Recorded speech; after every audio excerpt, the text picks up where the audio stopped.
Kool Matope tope Alanga nzembo Léon Matope mbote ndeko Matope mbote papa Eddy toyambi yo po kala mingi te tomonaki programme ebimaki esengeli tozano awa na États-Unis mikolo mileki peut-être na tanga ba feti boye programme ngo eza boni na mo lokola ekosama isusu te. D'abord na peti mbote na balandi nyonso feti kolo apambola bino kimia na kolo ezala na bino. Oui, tobongisaki milulu to célébration tosengelaki tosala yango d'abord le 5 décembre et puis ensuite reportaki le 19 décembre.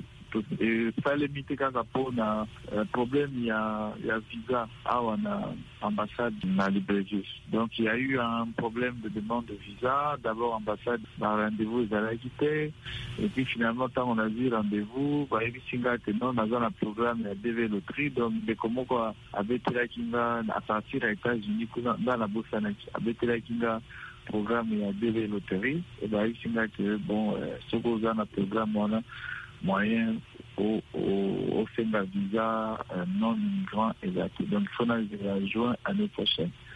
Donc voilà. Donc ce qui fait que moyen naya exact. Kasi lelo tozobela mokolo ya mbotama ya Yesu meza mokolo ya feti mokolo ya suka mobu iyo za kosepele yango ndenge nini?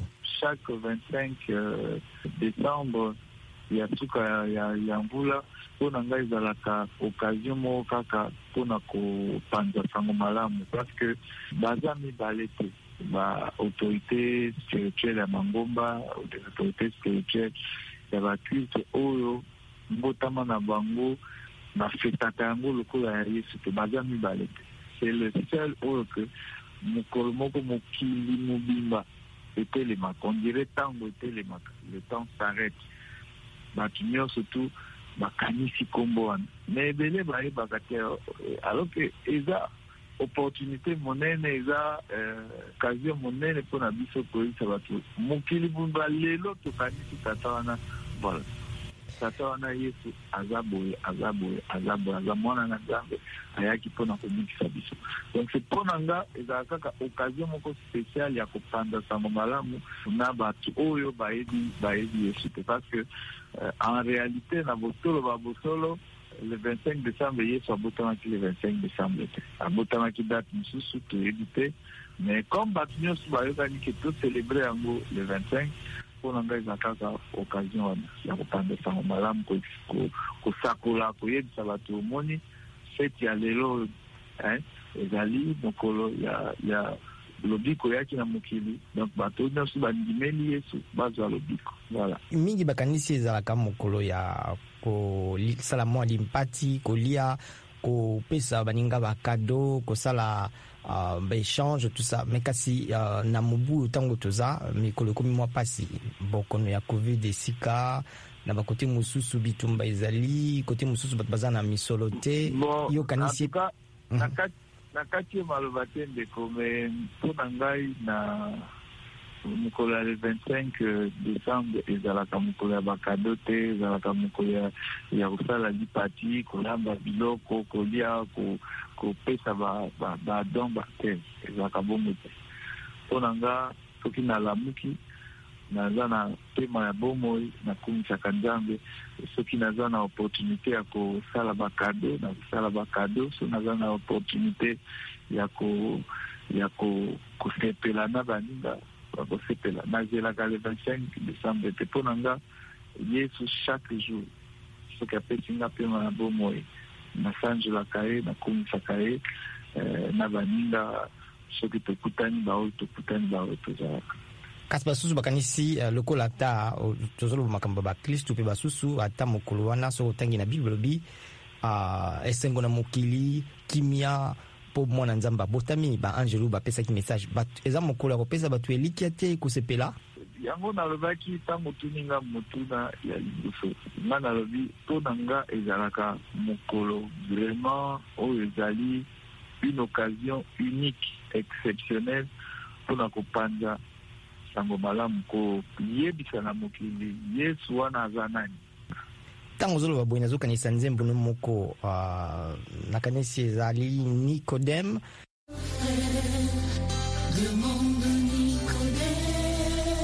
C'est toi, docteur d'Israël, Nicodème. Tu ne sais pas ces choses.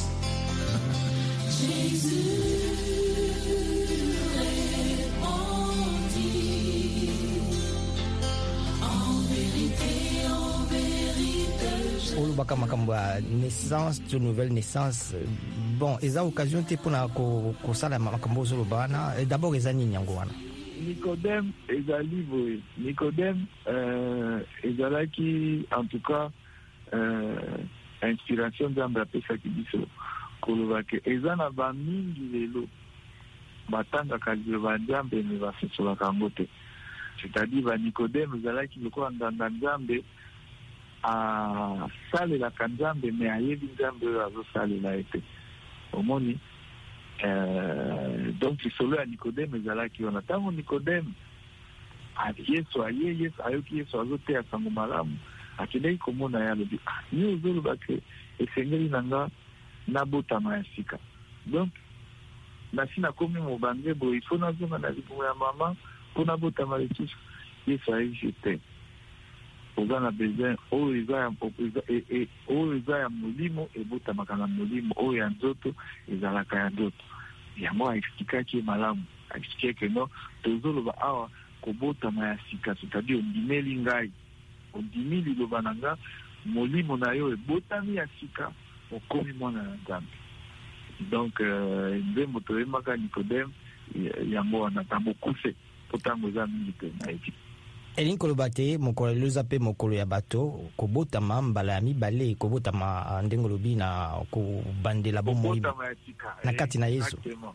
En tout cas matondi mingi parce que mpona bato mingi eza 25 décembre eza occasion mpona bango bayoka liloba malamu oyo bakondimela yango babotami ya sika. Eza mokolo ya mbotama ya sika, eza mokolo oyo bamingi bazwi lobiko omoni. Soki topandi sango malamu, soki toteyi bango sango malamu, bamingi bakobotama ya sika, bamingi bakozwa lobiko, bamingi bakoyeba ndenge nini kotambola na solo mpe na lobiko. Mokolo lelo esika bitumba ezali na bikolo mingi na mokili, bato bapemisaka minduki elelaka te. Yo kanisi te ke ezali penza na elembo mpona yango mokolo ya kimia na mokili, bato ole bazelaka mokolo lelo me bapema libela batikisa minduki lokola na baituri kuna na ekolo Congo démocratique na bisika mosusu. Na Congo démocratique c'est vrai que kuna kimia ezali toyebi ke Yesu mwana na nzambe na français balobi te azali le prince de paix, kombo na ye mosusu ezali mokonzi na kimia. Je crois que pour na bandeko na Noël ezali opportunité tolisa yango ke topesa nyonso totika mboka na maboko ya nzambe. Ye azali mokonzi na kimia, apesa biso kimia na ye. Ezali mokolo ya losambo mpona bandeko oyo baza na ndenge olobi. Effectivement ezali mokolo malamu mpona bango kobondela, kosenga ete mokonzi na kimia akota na mitema ya bato, alongola milimo mabe, alongola masumu, alongola milimo ya bitumba, po ete kimia ekota, kimia evanda, bongo bato te bakomisa nzambe bayeba kovivre kati na kimia.